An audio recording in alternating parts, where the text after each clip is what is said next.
और गारंटी की बात की जा रही थी कल, गारंटी ये तो समय बताएगा। ये तो गारंटी की बात कर रहे थे। बताइए, आपने गारंटी नहीं दी थी कि आप आय दुगनी करेंगे हमारे किसान भाइयों की?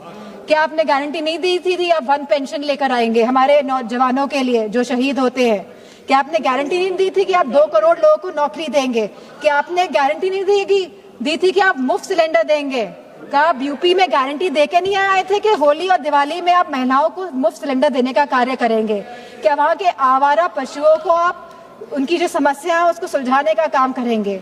आपने नोटबंदी में भी गारंटी दी थी कि आप आतंकवाद को खत्म करेंगे। आप सबसे ज्यादा घटनाएं आतंकवाद की अगर हुई हैं तो भारतीय जनता पार्टी की सरकार के समय हुई है। चाहे वो पुलवामा हो, चाहे वो पहलगाम की घटना हो, चाहे वो नक्सलवादियों की घटनाएं हो, सबसे ज्यादा अगर हमारे जवान शहीद हुए हैं तो भारतीय जनता पार्टी के समय में शहीद हुए हैं। नक्सलवाद खत्म हुआ, लेकिन आप शहीदों को शहीद का दर्जा नहीं देंगे, पेंशन नहीं देंगे आप। बात करते हैं।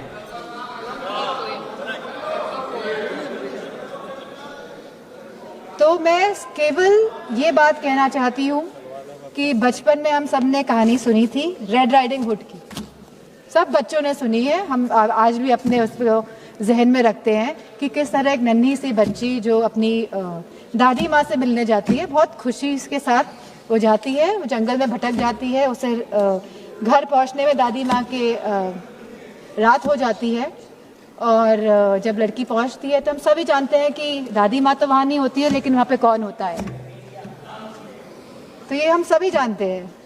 तो ये जो सरकार है, ये डिलिमिटेशन का जो मुखौटा, जो ये आरक्षण का, महिला आरक्षण का जो मुखौटा पहने हुए है कि यह महिलाओं को आरक्षण देने का कार्य करे, लेकिन वाकई में ये डिलिमिटेशन के प्रयोग से अपने आप को सशक्त करने की बात कर रहे हैं। ये चाहते हैं कि सत्ता में बने रहें, ये नहीं चाहते कि जातिगत जनगणना हो, ये नहीं चाहते कि हमारी दलित, ओबीसी माताओं बहनों को, हमारी अल्पसंख्यक बहनों को आरक्षण मिले, वो आगे बढ़े। इन्हीं शब्दों के साथ मैं अपनी बात को समाप्त करती हूँ। धन्यवाद।